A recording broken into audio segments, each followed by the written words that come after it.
Vamos lá, vamos ver aqui a bizarra primeira versão de Fullmetal Alchemist do canal do Izu. Eu recomendo todos vocês a se inscreverem no canal do Izu. Um canal ótimo sobre criação de mangá. Eu não consigo mandar o link aqui, mas vai estar aqui na descrição e no comentário fixado. Se inscreva no canal do Izu e fala, vim pelo Narras, para ele saber que vocês vieram aqui pelo meu canal, porque eu adoro dar uma força lá pra ele. O cara é brabo, viu? Ele inclusive faz várias lives analisando o mangá dos inscritos ao vivo. Muito bom.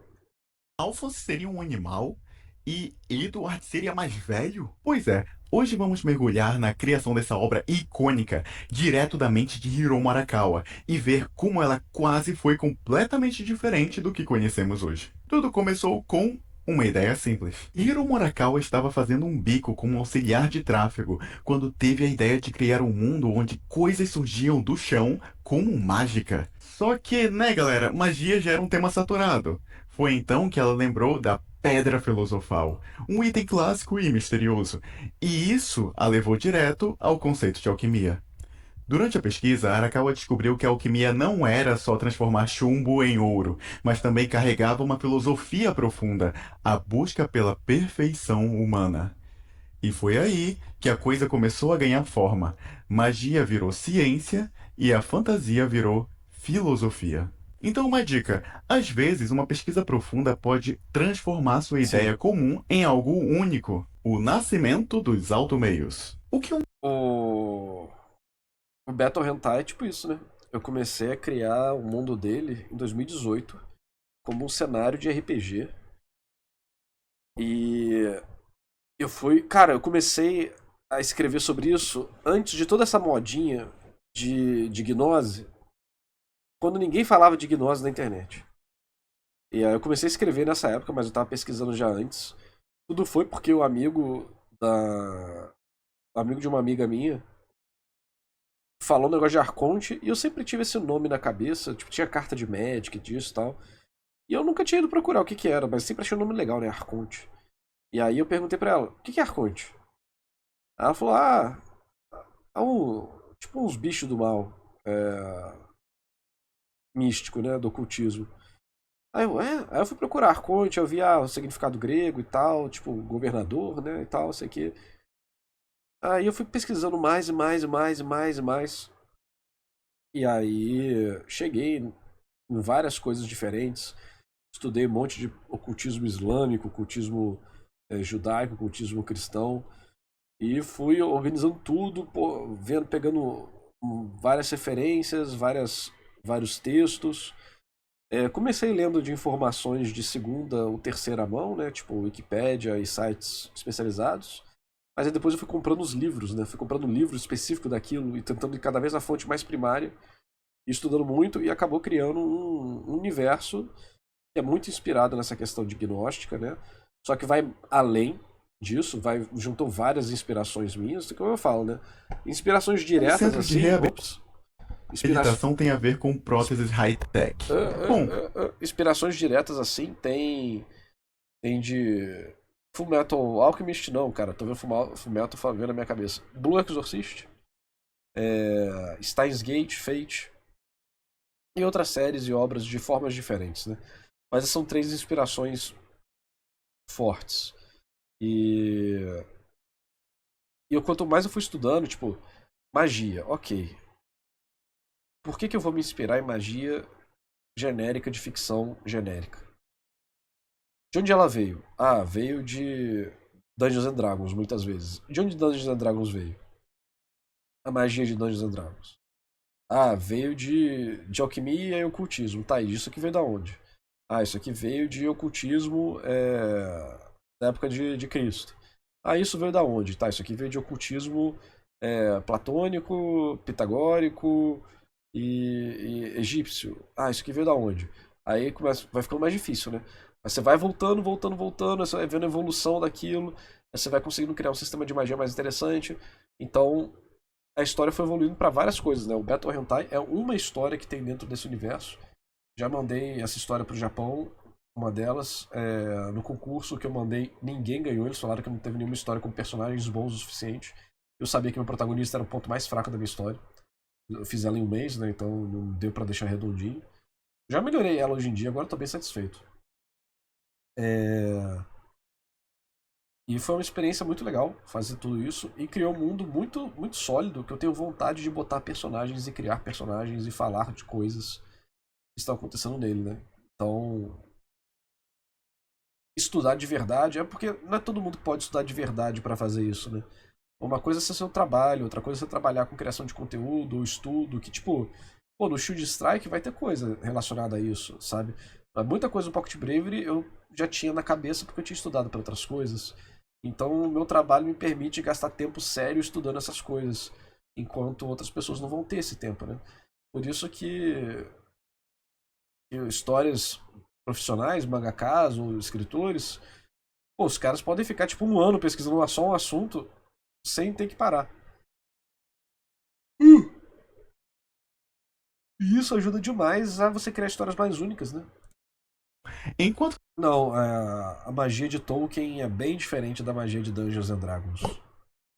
eu trabalhava como auxiliar de tráfego, Inclusive, o Sharpen, não sei se tá aí ainda, que fez a arte das três personagens, eu postei lá no Twitter, é, ele perguntou algumas coisas, né, do cenário, ele fez umas teorias boas, e ele acertou, não acertou, mas foi numa direção muito, muito próxima da verdade.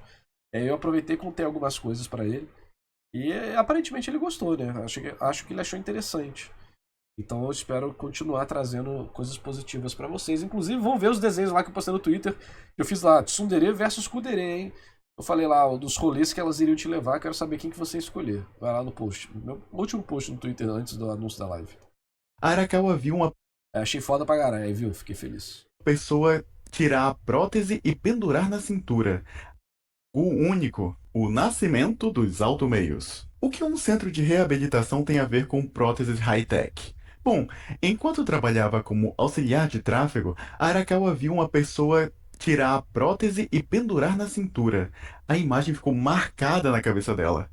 E conversas com pessoas com deficiência, inclusive um homem que perdeu as pernas por imprudência, deram profundidade emocional ao conceito dos automeios. A ideia de equilíbrio físico e emocional viraram a alma do personagem Edward, alguém que carrega sua dor, mas escolhe seguir em frente. Então, galera, saia do estúdio, observe o Sim, mundo. Grandes ideias vêm de pequenos detalhes sim, reais. Um gesto, uma frase, uma pessoa. Essas são coisas isso. que trazem profundidade aos seus personagens. Uma coisa que o Luiz Antônio de Assis Brasil fala no livro dele Escrever Ficção é exatamente isso. Você pode escrever algo que você não viveu, mas se você consegue transmitir uma emoção de algo que você já viveu, a escrita fica verdadeira. E se você escrever algo que você não viveu, com uma emoção que você nunca viveu, você nunca sentiu, não tem nenhuma projeção para aquilo que você está escrevendo, vai ficar mais fraco. Então, uma coisa muito importante para quem escreve é experimentar. Sair de casa. Você vai escrever sobre uma luta, por que você não tenta ir numa academia, no dojo, e faz uma aula experimental para ver como é que é? Você vai para sentir a sensação da luta, como é que é o treino, como que se sente, é cansativo. Ah, você vai escrever sobre uma aventura. Pô, você já tentou fazer uma trilha? Pode ser interessante, entendeu? Porque você projeta o que você sente no que você está escrevendo. Não é que você viveu aquilo que você está escrevendo, mas você tem sensações que vão ser equivalentes ou vão ajudar você a ter uma criatividade para isso. E assim, às vezes você está escrevendo uma história de investigação e o que veio na sua cabeça para criar uma história boa é que você, por exemplo, viu alguém fazendo uma curva na esquina, alguém andando e virando na esquina de forma suspeita. Você fala, caraca, esse cara parece estar muito mal encarado. Aí pô, você imagina uma cena, uma história. Então quem cria história tá sempre com isso. Às vezes as coisas vêm do que você não imagina. Não precisa ser uma referência direta, entendeu? Experiência direta.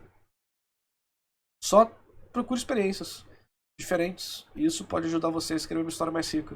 O Luiz Antônio de Assis Brasil fala muito disso. E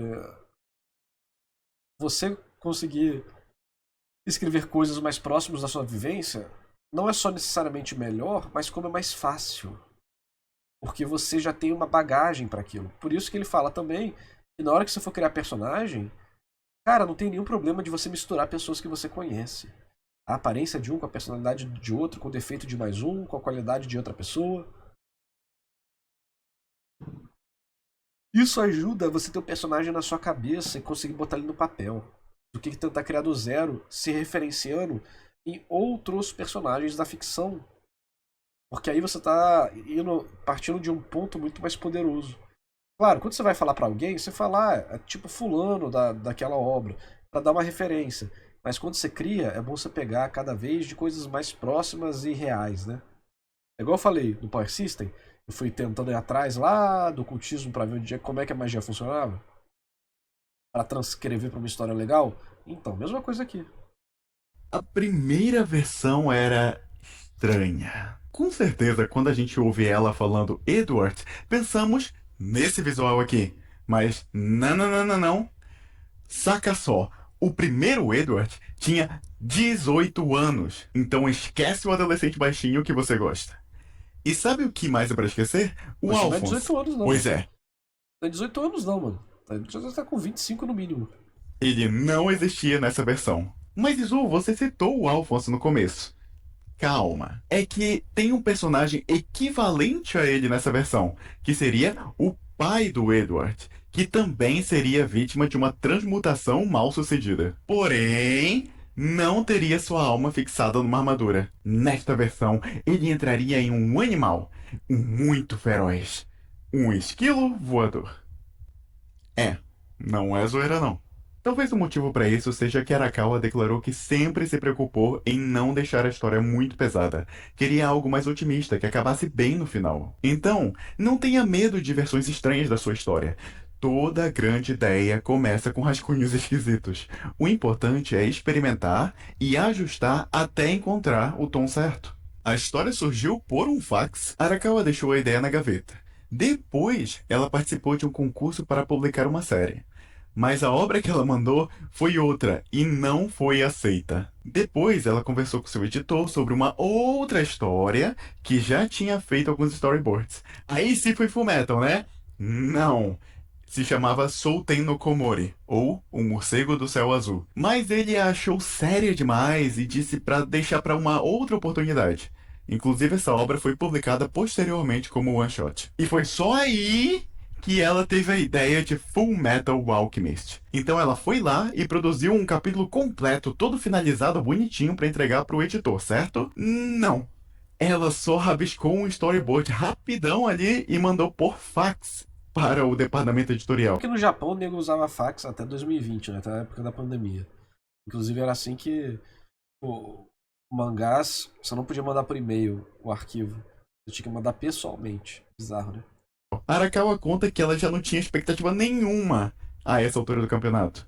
Até que, pasmem, esses rascunhos feitos às pressas foi os que receberam a aprovação da galera do editorial. É tipo o vídeo do YouTube, né? Você faz um vídeo mó roteiro, caraca, dedicado, 5 mil views.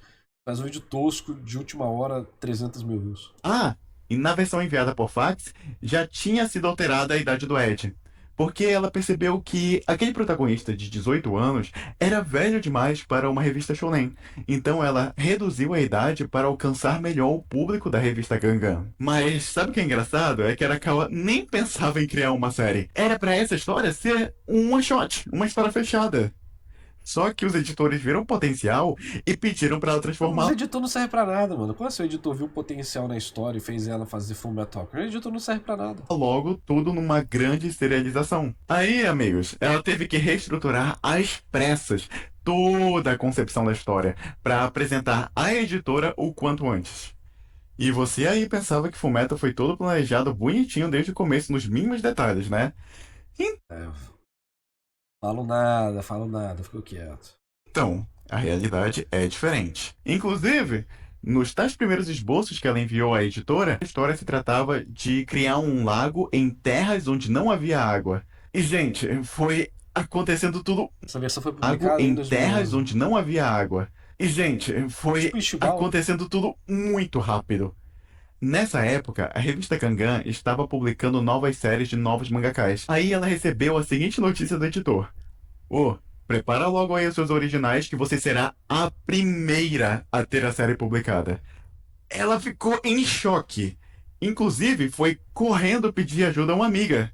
Que loucura! Então, uma dica para iniciantes. Não espere tudo ser perfeito para mostrar sua ideia. Às vezes, um bom rascunho transmite mais paixão e originalidade Pode sim, Revolts, não tem problema não. Quer dizer, tipo, aqui o bot vai impedir. Como seu vídeo vai ficar nos atrasados, provavelmente, na live, quando eu chamar você, você falar, é esse aqui, que eu só vou ver o vídeo com você, entendeu? do que um capítulo polido demais. E esteja aberto a mudanças rápidas. Armadura? Design? Ó, o negócio que muito mangaka quer fazer o mangá que ele quer fazer, e não o mangá que o público quer ler. O mangá ideal tá no meio termo dessas duas coisas. E aí, só que o povo fica tipo, o editor vai mexer na minha história. Cara, ninguém quer ler sua história. As pessoas querem ler uma história boa. E o que é bom vai depender de época, de revista, de percepção do público, de um monte de coisa.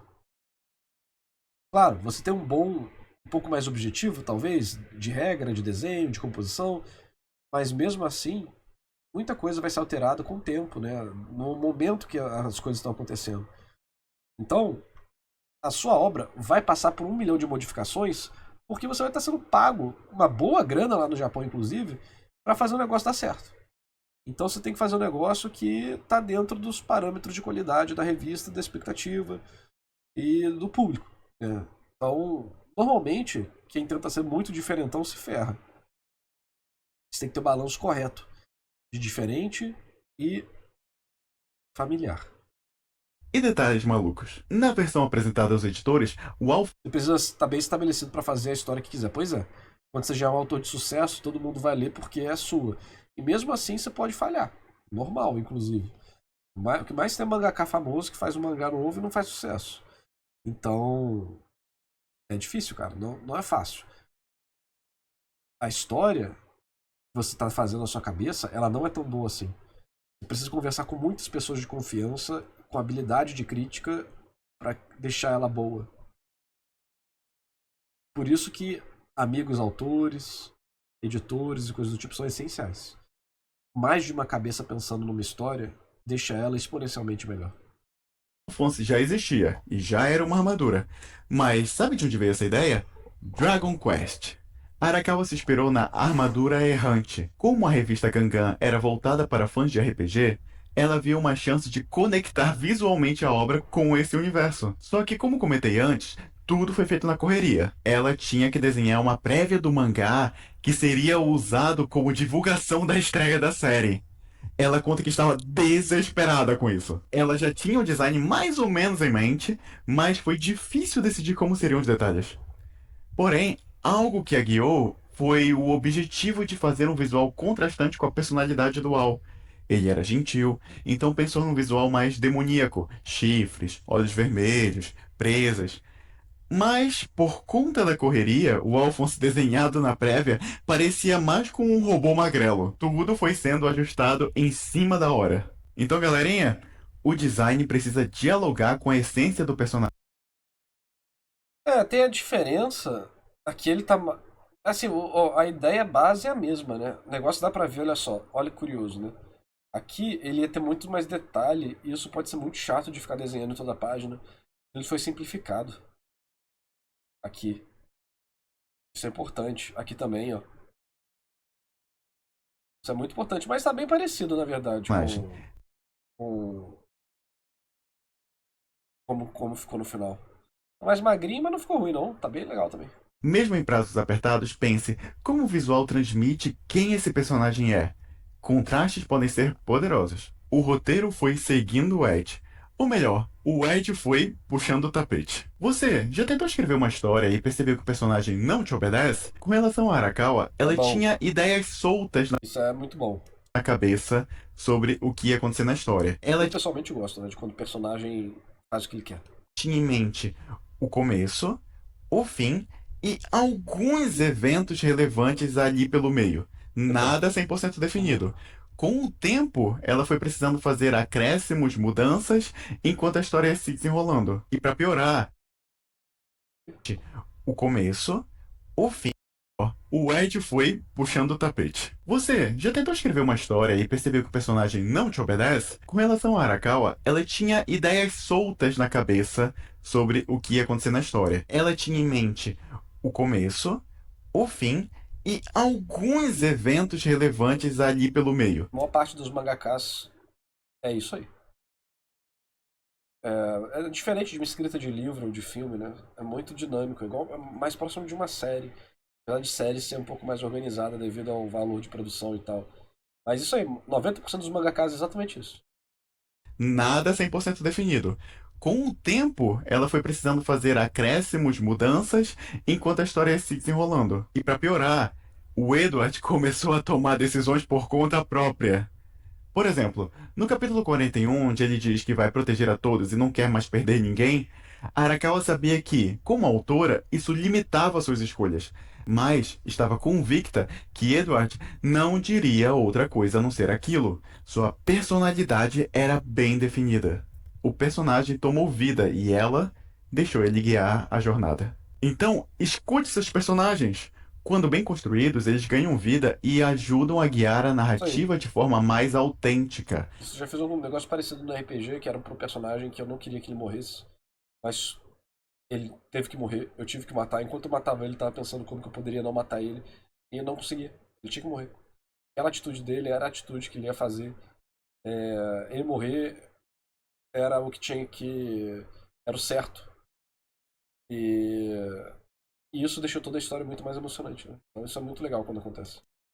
Às vezes, deixar o roteiro mais flexível gera momentos mais humanos e impactantes. Pois é, Fullmetal Alchemist nasceu de uma sucessão de ideias malucas, observações do cotidiano e muitas decisões às pressas.